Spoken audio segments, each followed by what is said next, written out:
Hi, welcome to Chp6T2 Services Marketing. In this video, we will continue to discuss pricing from the perspective of revenue management. By the end of the video, you will be able to 1. Define revenue management, 2.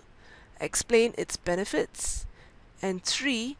List the different categories of rate fences and the different types in each category. Many service businesses focus on getting the maximum revenue from available capacity. Revenue management is an approach to managing supply and demand under capacity-constrained conditions. So, what is revenue management? Revenue management is the setting of prices according to predicted demand among different segments. The least price-sensitive segment pays the highest and is first to be provided capacity. Other segments follow at increasingly lower prices.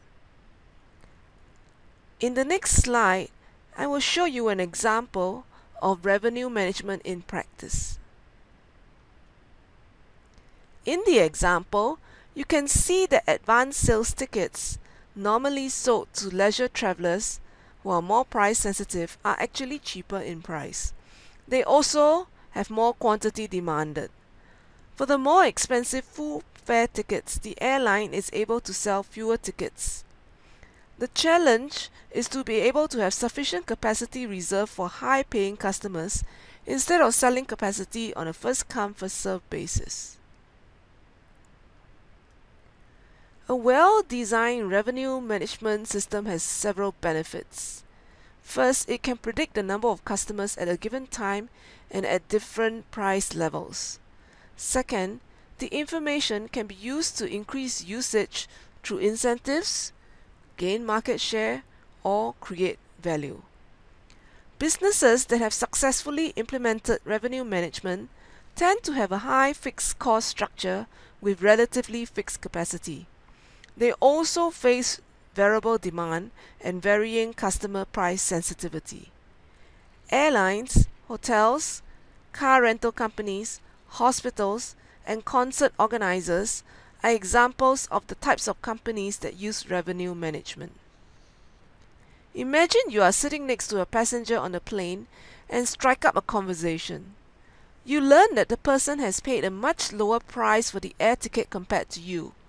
How would you feel? Revenue management is built on the concept of charging different customers different prices for the same product.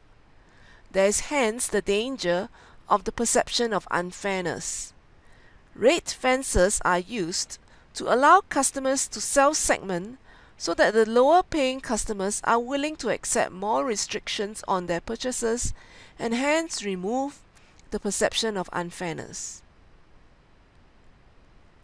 There are basically two kinds of rate fences, namely physical rate fences and non-physical rate fences.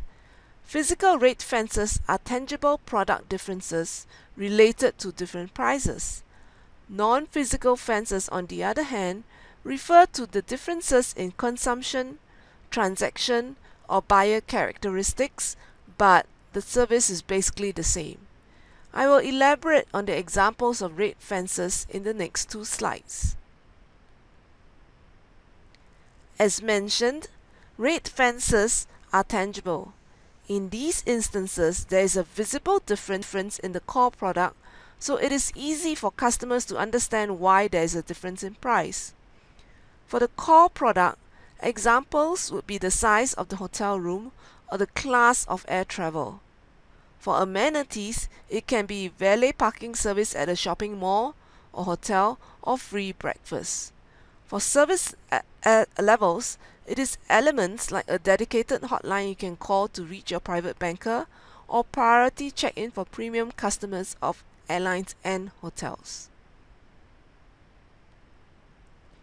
For non-physical rate fences, we will first discuss transaction characteristics. The first is time of booking, like how much in advance you made a booking. Often there are discounts for advance booking like air tickets and hotel stays. Next is location of booking. For example, if you book an air ticket from Singapore to Hong Kong and the booking was made in Singapore, it would be at a certain price. If, however, the booking was made in Hong Kong, it would actually be a different price. On Singapore Airlines, it is likely that the booking made in Singapore will be cheaper compared to that made in Hong Kong. On Cathay Pacific, it is unlikely that the booking made in Hong Kong would be more expensive compared to that made in Singapore. Flexibility of ticket usage. Normally, cheaper tickets have more restrictions of use, especially in the airline industry, like no change allowed in the date of flight without penalty. Non-physical fences can also be based on consumption characteristics. For car rentals, for example, it is cheaper if you rent the car for a week versus for one day. For location of consumption, it is likely that the price of food at Aston's in the canteen is cheaper than the same dish in an Aston's restaurant. Non-physical fences can also be based on buyer characteristics. Loyal customers who buy more normally have special privileges compared to others. For example, frequent customers may have their own special check-in in a hotel, or they may get special member discounts or preview to sales just for members. For group membership, an example is the public transportation. There are senior fares, child fares, student fares, and normal fares. Theme parks also have different prices for different groups of customers based not only on age but also geographic location. At the Singapore Zoo, for example, Singapore citizens pay a cheaper price compared to tourists. In this video, we have discussed revenue management and how we can use rate fences to reduce perceptions of unfairness in the implementation of revenue management. In the next video, we shall examine pricing policy considerations.